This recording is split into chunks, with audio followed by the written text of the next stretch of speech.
ગુજરાતના ઘણા બધા એવા વિસ્તારો છે કે જ્યાં છેલ્લા ઘણા સમયથી ધોધમાર વરસાદ પડી રહ્યો છે। વાત કરવામાં આવે છોટાઉદેપુરની તો છોટાઉદેપુરમાં છેલ્લા કલાકોમાં ક્યાંક 8 ઇંચથી વધારે વરસાદ પડ્યો હતો અને એને જ કારણે જનજીવન ખોરવાઈ ગયું હતું। અત્યારે હાલ જે પ્રમાણે સમાચાર સામે આવી રહ્યા છે એ પ્રમાણે સંખેડાના એક ગામ પાસે મુસાફરો ભરેલી લક્ઝરી બસ છે તે ફસાઈ ગઈ હતી। 30 થી વધુ મુસાફરો લક્ઝરી બસમાં ફસાયા હતા અને ઘટના સ્થળે ગ્રામજનો દોડી આવીને મુસાફરોને તે લોકોને દોરડા વડે તે લોકોનું રેસ્ક્યુ કરવામાં આવ્યું હતું ને એ બાદ તે લોકોને બચાવવામાં પણ આવ્યા હતા। ખાસ કરીને છેલ્લા ઘણા સમયથી વરસાદ પડી રહ્યો છે અને છોટાઉદેપુર જિલ્લાના સંખેડા તાલુકાના ગોલા ગામડી ચોકડી ઉપર ધોધમાર વરસાદને કારણે પાણી ભરાઈ ગયા છે અને એના જ કારણે વાહન ચાલકો પરેશાન બન્યા છે।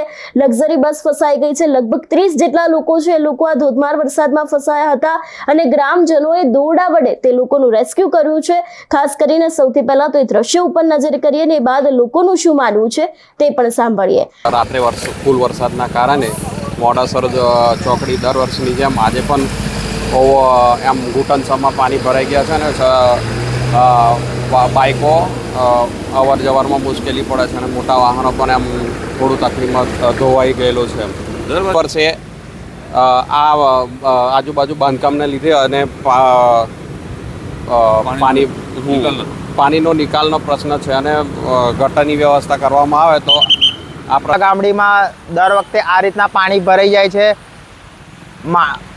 વાહનો આવર જવરમાં તકલીફ પડે છે। જ્યારે પણ થોડો પણ વરસાદ પડે તો આનો કોઈ નિકાલ થતો નથી।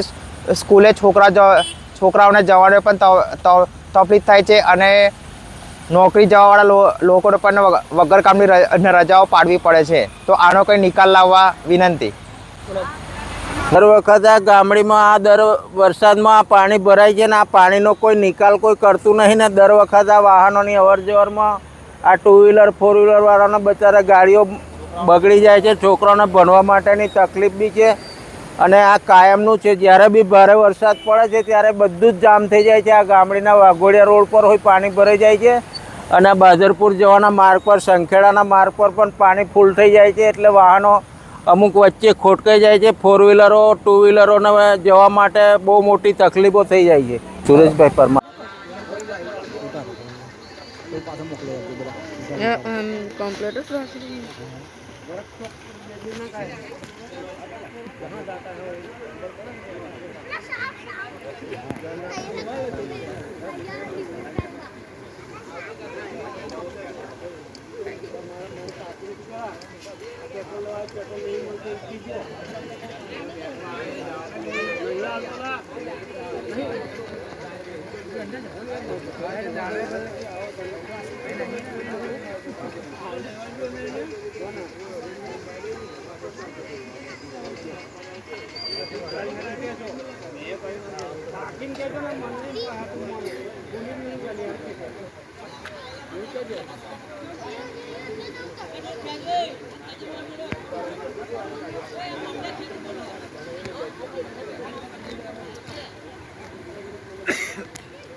ફૂલ થઈ જશે ઝૂમ જો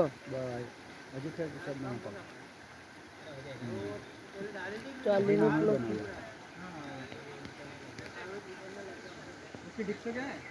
એક તો वीडियो बनाओ।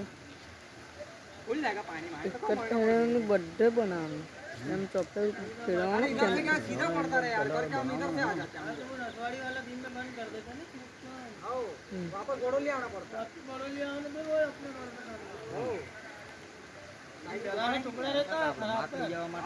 માખણી જવા માટે ગામમાં રસ્તો ચાલુ છે રસ્તો હા સીધો રસ્તો બીજો રસ્તો છે સીધો સીધો બજારમાં નીકળી ગયો બજાર ચાલુ ચાલુ છે ગાડી આગળ કેટલો જાય આયરું ને સીધો આયરો નીચે ધાર ઉતરો ને બધો રસ્તો એમ પડે ને અંદર એ રસ્તો જતો રહો સીધો અંદર ગામમાંથી નીકળી જવાના અરે આયસો નીકળી જાય તમારે મોટી મોટી ગાડીઓ નીકળી જાય સીધો ડમરવાળો રસ્તો છે સીધો છોરાનો ને સીધો ડમરવાળો રસ્તો સીધો બજારમાં જતા સીધા ચોકડી જાય બસ નીકળી જાય તમારે આયસો આંથી મોટી મોટી નીકળી જાય જલ્દી ડ્રાઈવર કે આવા દેવા નીકળી જાય તમારે 100% ગાડી નીકળી જાય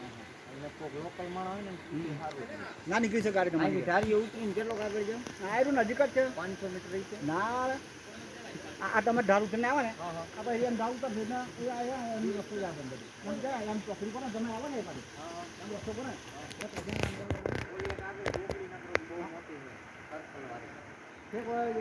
જાઉં આપણે અહીં નીચે આપણે નીચે અડધો કિલોમીટર ને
ઝૂમ કરવું રેડ સલામ વાલેકુમ આપણને બહુ આવડે ને કેવું છે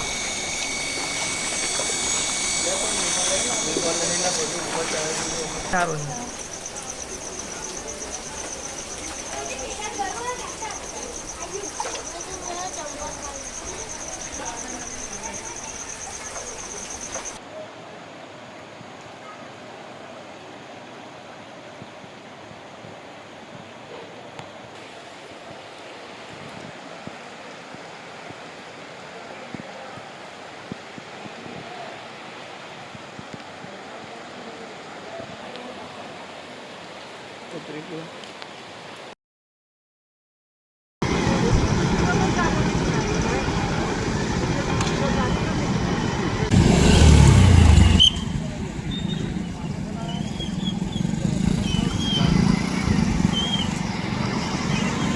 વચ્ચે ગાડીઓ સીધા સીધા વચ્ચે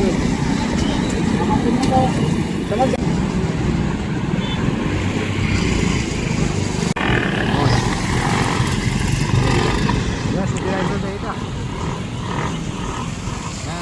साइड में कई जगह तो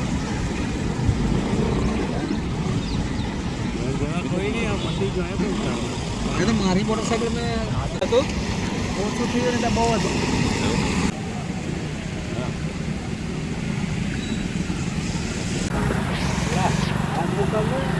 ગુજરાતમાં છેલ્લા ઘણા સમયથી ઘણા બધા એવા જિલ્લાઓ છે કે જ્યાં એલર્ટ જાહેર કરવામાં આવ્યું છે અને ખાસ કરીને છોટા ઉદેપુરમાં હજી પણ ભારે વરસાદ પડી શકે છે એવી શક્યતાઓ છે અને અત્યારે હાલ લગભગ છેલ્લા કલાકોમાં 8 ઇંચથી વધારે વરસાદ પડ્યો છે અને એના જ કારણે ત્યાંના વાહન ચાલકો છે એ લોકોમાં પણ અત્યારે હાલ પરેશાની જોવા મળી રહી છે અને ખાસ કરીને ત્યાંના જે લોકો છે એ લોકોનો પણ અત્યારે હાલ રેસ્ક્યુ કરવામાં આવી રહ્યો છે અને તેની આસપાસના ગામડાઓમાં પણ એલર્ટ જાહેર કરવામાં આવ્યું છે।